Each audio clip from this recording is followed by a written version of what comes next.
Welcome to Cox Connections, a link between you, our customers, and what's happening in the community we share. I'm Kim Stanley, Vice President of Operations for Cox Roanoke.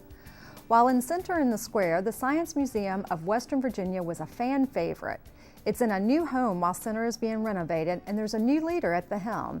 Jim Rawlings has been director for about 6 months. He joins us now to talk about the museum's future. Jim, it's good to see you. Hi, glad to be here. Yeah, definitely. So you're a Roanoke native. Well, I was born here. Okay. When I was still just a little guy. Our family moved to the Tidewater area of Virginia, and that's where I spent most of my career.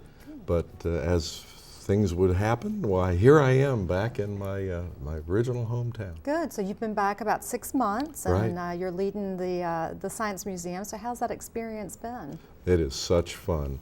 My career has been in science museums primarily, and in most of those museums it's been to rebuild or turn around or start a new place. So this reinvention of the Science Museum of Western Virginia fits right in for me. Okay. So I'm having a good time. Good, good. Well, so let's talk about the reinvention. So we're in a transition right now, and the Science Museum's currently at Tanglewood Mall. Yes. Okay. We relocated to Tanglewood Mall for a couple of reasons. One, we wanted to keep a place going so that we wouldn't disappear from the public memory that we're there, and that has worked out well. And then second, we needed a base from which we could send out our school programming and make those obligations work so that we're continuing to educate students in the public and private schools. And it has worked well to do that from the Tanglewood location. That's great. Yeah, you were sharing with me earlier, you anticipated maybe a 50% drop in attendance, but it's only been 25%. The board actually thought that we would see half the number of visitors at Tanglewood that we'd been accustomed to downtown. In fact, we're seeing 75% of the visiting number. So while it is a drop, it's not nearly as big a drop as we thought. And we're seeing lots of new people who tell us it's their first time to the Science Museum. That's great, that's great. So you have a partnership with Virginia Tech.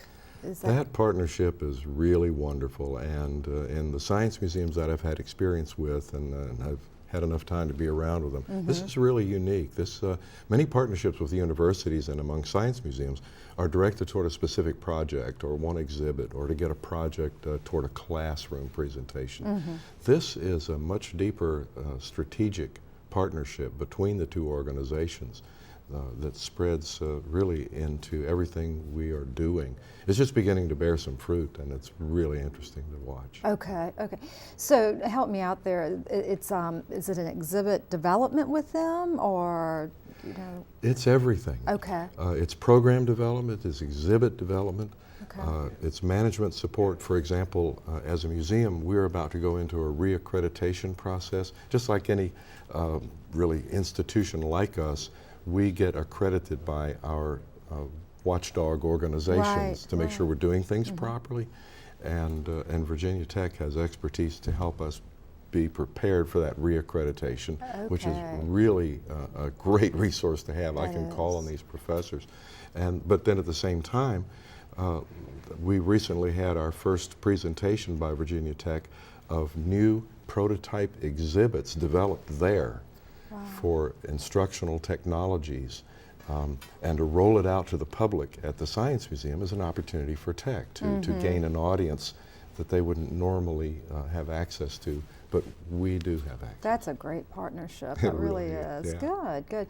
So while we wait on Center to be, renovated and the Science Museum to get back in there, tell us what we'll see at Tanglewood Mall if we stop by. Well, Tanglewood Mall has some of the favorite exhibits that people, I think, might have been familiar with at Center in the Square.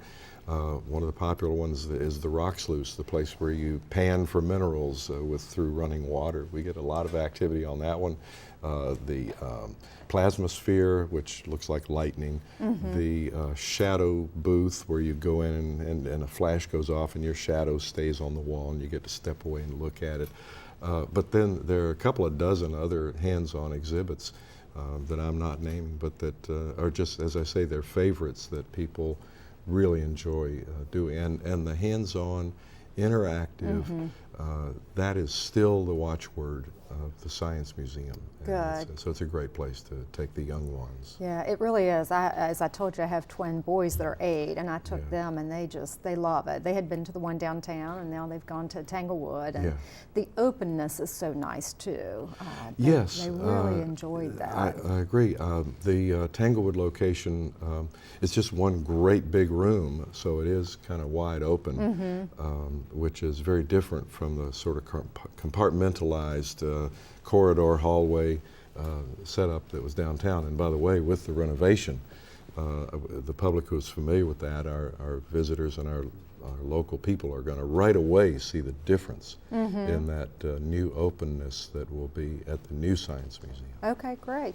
So real quick, tell us a little bit about some programs that are coming up. Oh my gosh, summer camps are big on the horizon. We are looking at, through summer, different programs during each of the weeks, different themes.